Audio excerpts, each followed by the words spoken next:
every time I get back to the story, it makes me a little hyped up. Because right now, every day, people are fucking with my anxiety levels. They got this energy, this frequency running through my brain. And they got people to treat me in a certain way. Traffic on the road, it's all to make me hyped up and edgy. See, I'm talking faster now than I was in the other videos. This is how they want me to talk, fast and look incredible, and be and not be able to be comprehensible to other people. You know what I'm saying? But if you need to, just sit down, pause it for a minute and take in what I've said and figure it out if I'm talking too fast for you guys.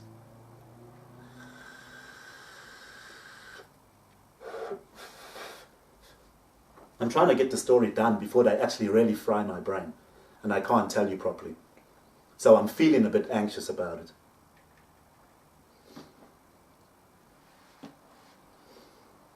And I went there to Uncle Herman's that night and they were bullying me.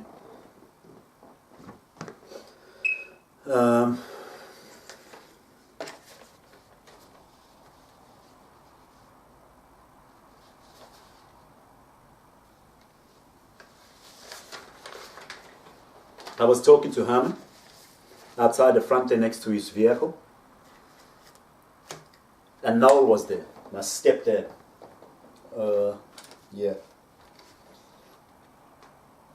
And I'm fucking talking to Uncle Herman, and we were talking about drugs actually, and what they put in it, and that kind of thing. He was talking about them putting glass in it and all that stuff, because you never know what people do when they sell you drugs. And anyway, Noel was there, my stepdad, and he's saying to me, he's doing that fucking cookie whoop thing. He said to me, he said, "You're advertising now." And I fucking looked at him and I thought to myself, now I can't do nothing because they're talking under their breath. He said it like this, "You're advertising now, you're advertising now." So what am I supposed to do? I can't react to this because he's going to say he never said nothing. But he's fucking bullying me in front of my face. And he's bullied me at Bronwyn's wake. My cousin has just died. And he doesn't give a fuck. He doesn't give a crap. He's telling me I'm advertising. You know why? Because the cameras are above me. Uncle Herman's got cameras by his house. There's cameras there. So he's been a fucking smart ass to me and he's saying, "You're advertising now." Because they've got video footage of me and Haley. Because in the fucking elevator, there was a video camera. I was leaning back like this. Haley was giving me a head job. And I looked back. I leaned back against the elevator. And I looked up to my left and there was a camera right there. It didn't bother me at all. It didn't mean anything. But I remember that. Leaning my head back. And there was a camera up there. There was cameras all over that hotel. So they bullied me about cameras. Craig was bullying me about cameras. There's Noel now. He's telling me, "You're advertising." And there's cameras there by him. He's trying to make me paranoid and he's bullying me. Because I can hear these same people now. They sound like they're crossing the alleyway by Uncle Herman's house, or up there by Uncle Joey's house. I can hear them talking one way. And there was there was Haley, not Haley, there was Renee, and she was wearing a white dress. I'm not sure if it's got anything to relate to that time I was at Tony's house with his missus.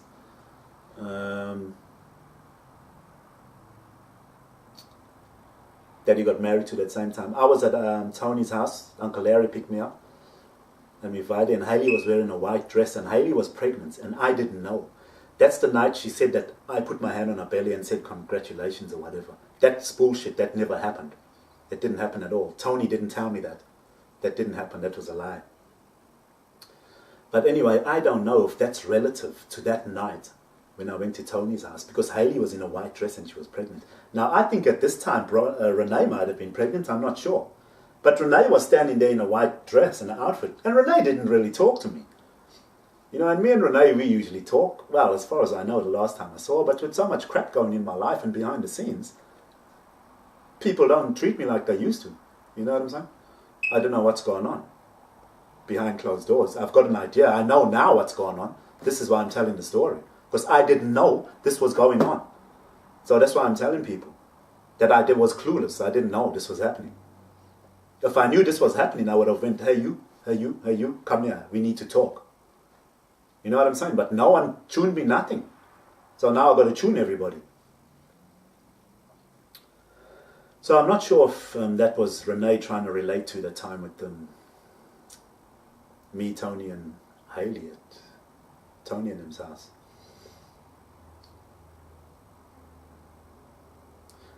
Now that's the night I picked up, that same night, before I got to Hermans House, Mum and them rang me up and they were whining on the phone, complaining, da, da, da, da, da, da. Oh, well, can you come pick us up, we're drunk. And I think they were just acting. They were acting for me. They were making everything dramatic. It's like people do in my life, they surround me with drama and depression and anxiety. Because I'm a cool guy. So people have watched me, I'm a cool guy. So they surrounding my life with the opposite of my character. Yeah, they assassinating my character, bro. This is my mother and them included. Everybody. I don't know why. It's like they can't handle that I'm a cool guy. Why the fuck would you need to assassinate my character and surround me with shit that's not real? Picking on me because I'm vulnerable, because they saw me smoking some shit. You know what I'm saying? This is big shit. This is not a joke. That's picking on people's vulnerability when they're in an intoxicated state of mind. Now, if you're going to deal with someone in an intoxicated state of mind, you need to be there to heighten their experience it and enhance it. Not be a fucking asshole and make it shit and sad and depressed. Otherwise, fuck off. You know what I'm saying? There's no bias in that, even if you're my mother, brother, sister, or father. If you're going to degrade me and make me shit and not enhance my experience, then you can go fuck yourself. Don't deal with me. You know what I'm saying? It's like they treat me like this. They know what I'm up to, and they letting me get away with it, so they feel that they can treat me however they want. That's fucking bullshit. I'm a man and you're a grown woman. You need to say something. Don't think because I can do whatever I want, you can fucking treat me however you want. And now they all gone for me to fucking tension them up and fucking show them up after they fucked my whole life up. All bloody gone now. I got to deal with other people bullying me, people I don't even know.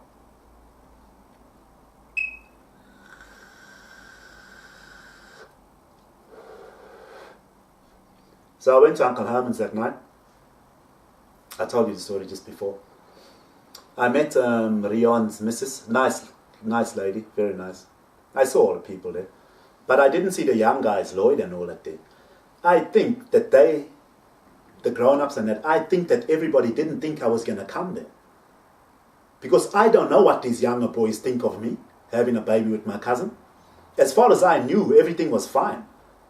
You know what I'm saying? I think people were treating me like I was going to be scared to go there because these guys might not like me or something. I don't give a fuck. It's nothing personal. It's nothing personal to do with any of them. You know what I'm saying? But I think people were treating me like I should have been scared to go. Hell, I wanted to go to the funeral. I wasn't that keen, but it was because of what was happening in my life at the time. People were fucking messing with my head, bro. So I wasn't keen on a lot of things. It was always, when I wanted to do something, I always had to question whether I feel up to it or not. But people were fucking with my moods whenever I wanted to do something. They were making me not feel like doing anything. And then they were using the excuse of dabbling in drugs. They were making me look like it's me dabbling in drugs that are making me fucking not want to be anywhere or isolate myself. They were isolating me on purpose. And they had the excuse of dabbling in drugs. This is my family included. Mainly.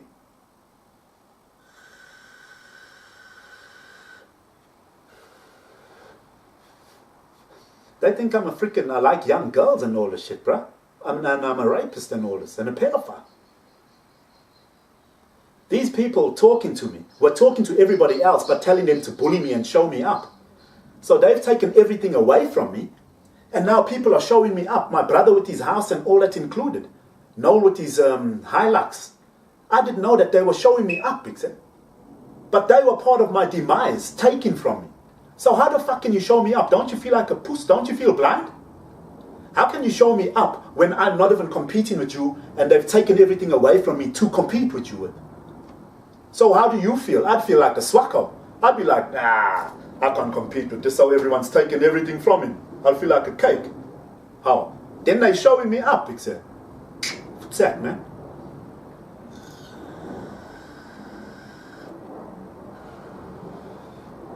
Couldn't believe believe it. I still can't believe it.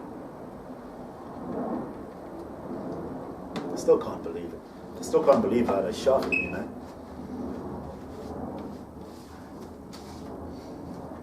Then I was parking there. As I drove into the driveway, Robin came into the driveway. There's always somebody doing something now. You know what I'm saying? Whenever I go somewhere, someone else has got to take control of the situation and show me up. They show me up in everything. Conversation, thought processes, knowledge, fucking skills. They try to. They have a hard time showing me up because they were only showing me up when I was intoxicated, you check. Now they try to show me up. I'm laughing at the O's. I'm laughing at them. I'm like, wow, what kind? How are you going to show me up? Me not even trying, I'll show you up, my boy. How? Now they all script. You check? Because they check now, hey, it's hard to compete with this. Oh, he's in the right frame of mind now. Yeah. Now everybody's got to tell them how to be, who to act and what to be. And they all acting like me, walking my walk and talking my motherfucking talk. Yeah. Because they can't match me straight up now, you check? Yeah, well, and I have a scafe, this and that. Owls were guarding me, making me a cake, and I didn't know because I trusted these owls. I thought they're going to heighten my experience. And the whole time I was with them, they did make me feel sad and depressed. I was like, hey. And they were doing it on purpose, manipulating my vulnerability. That's like a pedophile or a pervert or a deviant. That's how they've been acting. The system says that's what I am, so they've got everybody to treat me like that.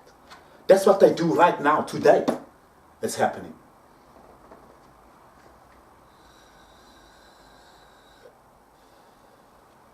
Right now, today, my man. I saw Robin there. And Robin done this. She was standing in the doorway of the room when I was sitting on a massage couch there at Uncle Herman's place. She was standing in the doorway of the room. Now, this relates to me looking in people's rooms at them. Because they're trying to say I'm some kind of pervert or something. They bully me.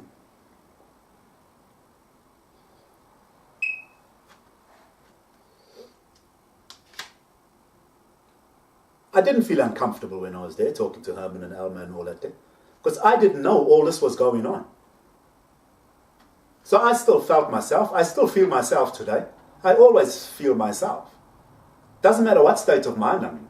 It's just that they manipulated me when I was in an intoxicated state of mind. And I didn't know because they're people I trusted, you check. I never feel that I'm anyone else other than myself, except no matter what state of mind I'm in. Because when I'm in a state of mind, if I'm intoxicated, I don't like to be around people I don't trust. You know what I'm saying? I feel safer with people I trust. And they fucking just stabbed me in the back, except made a cunt of me.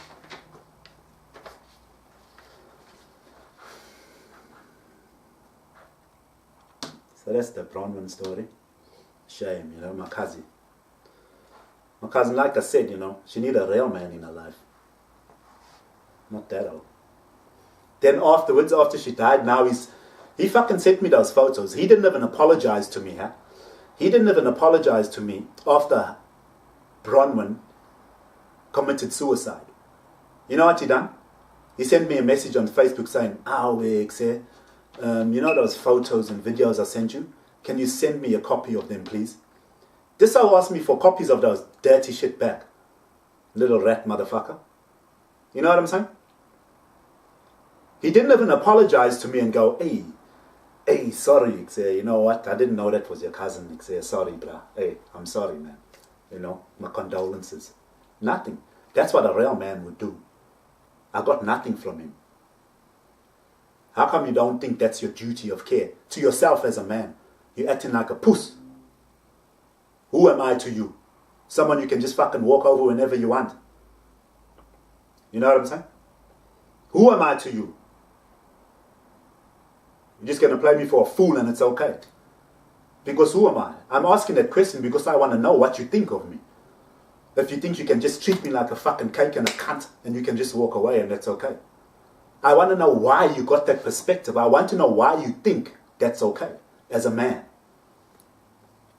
All bullshit aside, you know what I'm saying? As a man, I want to know why you think that's okay. We're all men in this world, bruh. And why do I need to act like a fucking man if you're not? Why do I need to be the man? You haven't done what you're supposed to. People are bullying me about it. People are bullying me about it. You know what I'm saying? People are treating me bad because they're wondering what's going to happen with you and me. You know what I'm saying? Anyway. I got no time for push shit, you know what I'm saying? What's going on in my life is bigger than you. I'm not worried about you, or you. You know what I'm saying? You listen to the story and read the story. Who are you compared to the fucking government? You know what I'm saying?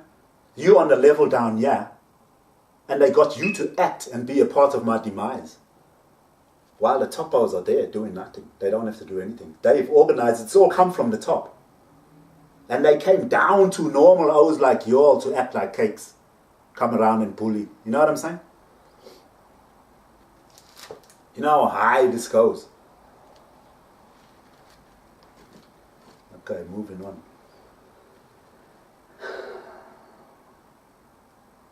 I saw Craig Thomas a few times. Another O that bullied the shit out of me. Well, Craig Thomas. I saw him once there at the pause and he was rolling his eyes at me. Oh, I said this and that, whatever, blah, blah, blah.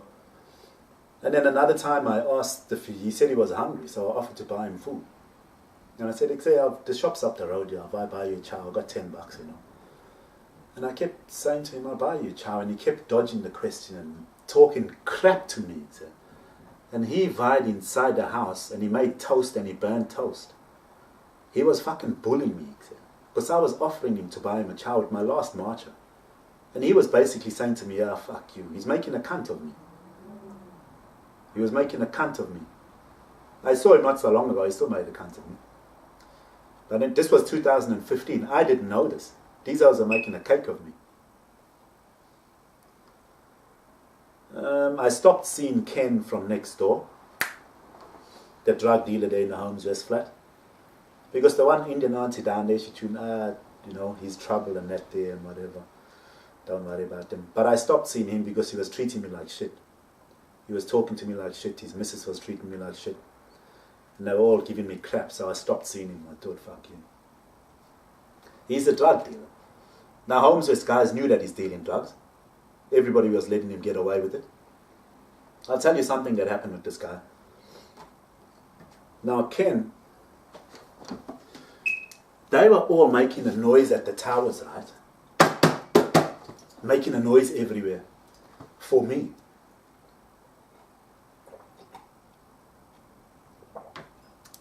Because they were watching me through the TV and all the shit. When I'm sitting at home, I'm just relaxing. Because I've been up all night if I had escape or whatever. So I'm playing my computer games.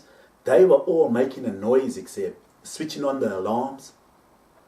The O's were riding the motorbikes downstairs, except Aboriginal ITs on their scramblers. They were making a noise for me. I couldn't fucking believe it when I found this out. This was all for me, to make my life hard and difficult and make my life noisy, except they saw me being vulnerable and they picked on me. The system, bruh. From high up in the system. They came down to street level thugs to fucking bully me, except it's all been orchestrated through different tiers of the fucking system, except. Can you believe this? O's were making noise for me.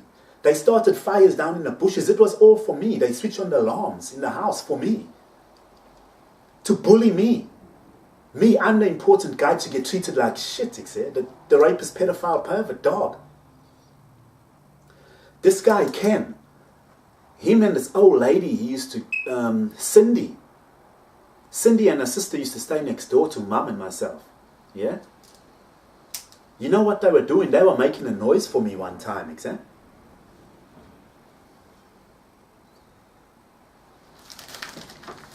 There was Ken, there was Cindy, and there was John. John's the old guy as well. He used to hang out at Ken's house. They were making a noise for me, mate. They were pretending to make a noise because I was inside there, sitting there, and I was tired and I hadn't slept. So they were bullying me. They were making a noise. Blah, blah, blah, blah, blah, blah, blah. And I heard them outside. They were doing this deliberately for me. And you know what happened? let me tell you what fucking happened. Poor old Cindy, she was such a nice old lady. As I got outside and opened the door, I saw Ken jump, or whatever, past Cindy, or whatever, and kind of like hit John. And fucking poor Cindy went flying on the ground. They were doing this for me, to entertain me. They were pretending that there's drama going on. And he done that to John, and he bumped Cindy over. And Cindy fell over and she fucked up her hip, bro. She fucked up her leg. This fucking drunk cunt, Ken, he went back to his house. I carried Cindy into her flat. I had to look after Cindy for the night because she couldn't use the toilet. She couldn't walk. She couldn't do anything. Her sister is just as old as her. They're about 80. So I had to look after Cindy for the night. I had to carry her. I had to fucking take her to the toilet. Let her use the toilet. I had to carry her back to the bed. I had to get her things to drink and things to eat. You know what I'm saying? Her old sister couldn't carry her. I had to look after her. This motherfucker, he was back in his flat drinking and carrying on for himself. And this poor auntie got sick, except. You know what it turns out? It turns out he practically fucking murdered her. She went to hospital for weeks and she died, bro. She died. She's dead. So he practically fucking murdered her to entertain me, to bully me. They were bullying me and they fucked it up. And the poor old lady's dead now. He practically killed her. She died weeks later. Sick. She was perfectly fine before that. She used to cook me brains. She used to show me how to cook.